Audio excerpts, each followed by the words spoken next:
Hello दोस्तों, तो आज अपने होने वाला है नया चैप्टर है जिसका नाम है सेकंड चैप्टर लाभ और हानि प्रॉफिट एंड लॉस। इस चैप्टर से भाई साहब एक या दो क्वेश्चन कन्फर्म है एग्जाम में, आज में एग्जाम में जरूर आएंगे। तो स्टार्ट करते हैं आज का इस चैप्टर। अगर अच्छा लगे ना, चैप्टर को समझ में आए तो वीडियो में कमेंट और कर देना। तो जैसे खरीदना खरीदना को कहते हैं क्रय मूल्य। खरीदना है जिसे हम क्रय मूल्य कहते हैं, खरीदने को हम क्या कहते हैं, क्रय मूल्य। अगर हम बेच रहे हैं, जैसे सीपी को खरीदना और एसपी को हम बेचना कहते हैं। एसपी विक्रय मूल्य है। लाभ और हानि, इसमें लाभ हानि लिखा नहीं है। अगर हम कोई भी चीज़ है 100 में खरीद रहे हैं और 120 रुपये में बेच रहे हैं तो हमें लाभ होगा। अगर हम 100 में खरीद रहे हैं और 80 रुपये में बेच रहे हैं तो हमें हानि होगी। ये होता है हानि और लाभ में। अब नोट लिखे, ये इंपॉर्टेंट बात है। लाभ है, अगर हम कभी भी लाभ प्रतिशत में हो, लाभ प्रतिशत में हो, अगर 100 दिया हुआ है तो उसमें 100 में प्रति प्लस होगा, मतलब जैसे 10% का लाभ हुआ है तो 110 हो जाएगी वो संख्या। और हानि है, हानि प्रतिशत में लिखना, अगर 100 है तो उसमें घटा के लिखना भाई। मानो 100 मतलब 40% का किसी चीज़ को खरीदने पर 40% की हानि हुई तो मतलब 80, अगर 100 में से 40 गए तो 60 बचेंगे, 60% आएगा उसका। ये सीपी को क्रय मूल्य और विक्रय को एसपी मूल्य। जैसे 10% का लाभ है तो 10 में 100 है, 100 में प्लस कर देंगे 10 तो विक्रय मूल्य अपना हो जाएगा 110 हो जाएगा। और हानि 10% की हानि की बात करें तो भाई 100 रुपये क्रय मूल्य है और उसके बाद 90 उसका एसपी हो जाएगा। एसपी हो जाएगा, उसको 10% की हानि हुई है। नोट दूसरा है, लाभ या हानि प्रतिशत सदैव क्रय मूल्य पर निकाला जाता है। मतलब ये लाभ, और यदि अपन कभी भी हानि निकालेंगे ना तो सदैव क्रय मूल्य पर ही निकाला होगा। मतलब जैसे 100 रुपये है और किसी चीज़ को 200 रुपये में बेचती तो हमें कितने प्रतिशत का, कितने रुपए का लाभ हुआ, तो हमें भाई 100 में खरीदी, 200 में बेचिए, 100 का लाभ हुआ कितने पर, तो 100 पे हुआ है 100 और गुना 100, 100 से 100 कट जाएगा तो हमें 100% का लाभ हुआ है, 100% का लाभ हुआ है, ऐसे है। तो क्वेश्चन नंबर 1 पे आ जाते हैं। राहुल है, राहुल 900 रुपये में एक वस्तु खरीदता है और 1200 रुपये में बेच देता है, तो लाभ प्रतिशत में ज्ञात करो। मान लो एक 900 रुपये में मैंने वस्तु खरीदी है, 900 रुपये में, और भाई मैं उसे कितने रुपए में बेच देता हूँ, उसे मैं 1200 रुपये में बेच देता हूँ, 1200 रुपये में बेच देता हूँ। ये हो गया सीपी। पेन बदल दे। मान ये हो गया सीपी, ये हो गया सीपी और ये हो गया एसपी। भाई 900 रुपये में खरीदी और 1200 में, तो मुझे कितने का लाभ हुआ, 300 का लाभ हुआ। कितने पर हुआ भाई, सीपी क्रय मूल्य पे यहाँ लिखा है ना कि सदैव क्रय मूल्य पर निकालना होगा। क्रय मूल्य कितना होगा भाई मेरा, यहाँ होगा 900। 900 रुपये पर मैंने 300 रुपये का लाभ कमाया है, तो गुणा प्रतिशत में निकालना है, परसेंट में निकालना है तो गुणा 100 कर दें भाई। 100 पर जमीन देगा। अब जैसे ये 2 जीरो से ऊपर 2 जीरो कट जाएगी। अब ये 3 गुना 100 करेंगे तो 300 आ जाएगा। 300/9 का भाग देंगे तो भाई 33.33 आ जाएगा। आप करके देख लेना, इसका आंसर होगा हमारा 33.33% लाभ होगा। अब चलते हैं अगले क्वेश्चन नंबर 2 पे। गोलू एक है ना, गोलू एक गुलाब का फूल 500 रुपये में खरीदता है और उसकी सजावट के लिए 300 रुपये खर्च कर देता है और फिर वह 600 रुपये में बेच देता है, तो बताइए लाभ या हानि ज्ञात कीजिए। मतलब उसको लाभ होगा। मान लो भाई 500 रुपये में उसने एक चीज़ को खरीदा, फूल का गुलाब खरीदा, और खरीद कर उसकी सजावट में 300 रुपये खर्च। खर्च सदा सीपी में जुड़ता है भाई, जो खर्च होता है वो सीधा सीपी में जुड़ता है। तो भाई 500 योग और 300 ये 800 रुपये हो गए टोटल, उसका सीपी हो गया 800। और उसके बाद भाई वह 600 रुपये में बेच देता है, 600 रुपये में उसका एसपी हो जाएगा। तो भाई कितने रुपए का लाभ हुआ या हानि हुआ, 800 में खरीद रहा है, 600 में बेच रहा है, तो 200 रुपये का उसको हानि हुआ। कितने रुपए हुए भाई, क्रय मूल्य 800 है, 800 पे और गुणा 100 प्रतिशत निकालने के 100।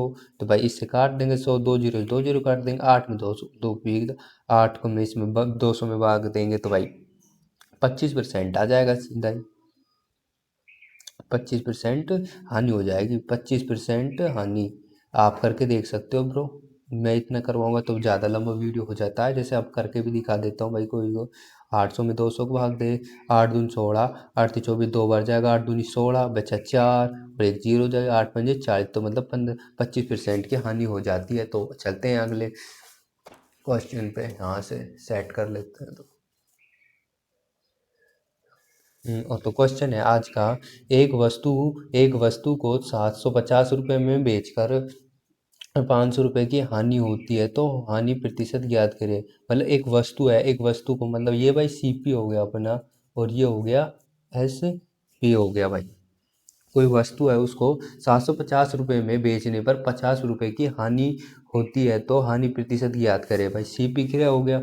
माना भाई हम किसी वस्तु को, भाई एक बोल तो रहा है किसी वस्तु को हम 700 रुपये में बेचते हैं, बेचने का मतलब एसपी है। तो भाई हम 750 रुपये में बेच रहे हैं, अब हमें 50% की हानि हो रही है।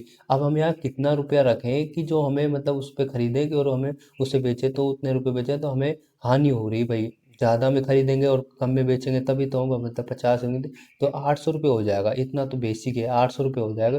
तो हम 800 रुपये में खरीद रहे हैं और 750 रुपये में बेच रहे हैं, तो हमें हानि हो रही है। कितने की हानि हो रही है? 50 रुपये की हो रही है। कितने पर? 800 रुपये पर। प्रतिशत निकालना है, गुना 100 कर दे। 2 जीरो से 2 जीरो कट जाएगी। अब 50 में 8 का भाग दे दो, 8 चौक 32, 8 पंजे 40, 8 छिंग 48, 6 पॉइंट कुछ जाएगा, 6.25 जाएगा इसका। 6.25% आएगा इसका आंसर। तो चलते हैं क्वेश्चन नंबर 4 पे। तो एक वस्तु है, एक वस्तु का क्रय मूल्य और विक्रय मूल्य 10:11 है, तो लाभ प्रतिशत 11 क्रय, ये सीपी है, ये एसपी है। 10:11 है, 10:11 है, तो भाई 10 से कितने रुपए का लाभ हो रहा है? लाभ प्रतिशत 1 रुपये का लाभ हो रहा है 10 से 11 जाने पर। और कितने पर? 10 पे, गुणा 100। तो भाई 10 का इसमें एक जीरो जेड कट जाएगा, 10 एकम 10, तो 10% लाभ होगा भाई। इसका आंसर सीधा हो जाएगा।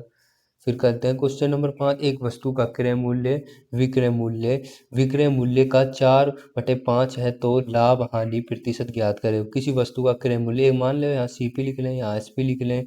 अब जब भी किसी वस्तु के साथ क्रय, मतलब ये लिखा हो ना विक्रय मूल्य का जिसके साथ लगे तो वो नीचे वाली संख्या वही होती है। तो भाई इसका एसपी हो जाएगा 5 और इसका सीपी हो जाएगा 4। अब हमें लाभ या हानि प्रतिशत है, 4 पे खरीद रहे 5 पे बेच रहे हैं, तो लाभ हो रहा है 1 रुपये का। कितने पर? 4 पर। और भाई गुणा 100। तो अब इसमें जाएंगे तो 25 बार चल कट जाएगा, 4 से 100 बार 25, तो इसका 25% लाभ होगा भाई। इसका आंसर ये है। Question number 6। एक वस्तु को 600 रुपये में एक खरीद कर 10% का लाभ पर बेचते हैं। पर 600 रुपये में खरीद रहे हैं और 10% का लाभ पर बेचते हैं, विक्रय मूल्य ज्ञात कीजिए। भाई 600 रुपये में खरीदी कोई वस्तु, तो विक्रय मूल्य ज्ञात। भाई 600 रुपये में खरीदा है और 10% के लाभ पर बेचते हैं, तो भाई गुणा, मैंने क्या बताया था, 100 में प्लस कर लेंगे, जो भी परसेंट लाभ दिया हो तो 100 प्लस 110 हो जाएगा, तो बटे 100 कर देंगे। भाई 2 जीरो से 2 जीरो कट गई, 11×6 = 66, तो भाई इसका हो जाएगा 11×66 660 रुपये हो जाएगा। आंसर इसका आ जाएगा 660 रुपये। तो भाई आज का वीडियो इतना ही होने वाला। अगला चैप्टर हम लाएंगे भाई, और क्वेश्चन अभी बचे हुए हैं उन्हें हमें नेक्स्ट पार्ट में करते हैं दोस्तों, ठीक है। और वीडियो अच्छा लगे ना तो लाइक कर देना, कमेंट कर देना भाई, फॉलो कर देना। और फॉलो तो आप इंस्टा पे कर ही रखे होंगे। तो भाई ठीक है दोस्तों, अगला अगला वीडियो इससे से भी अच्छे चैप्टर आएगा। अगर समझ में नहीं आ रहा तो कुछ भी पूछ सकते हो। जय हिंद, जय भारत। कमेंट जरूर करना भाई वीडियो कैसे लगा। धन्यवाद।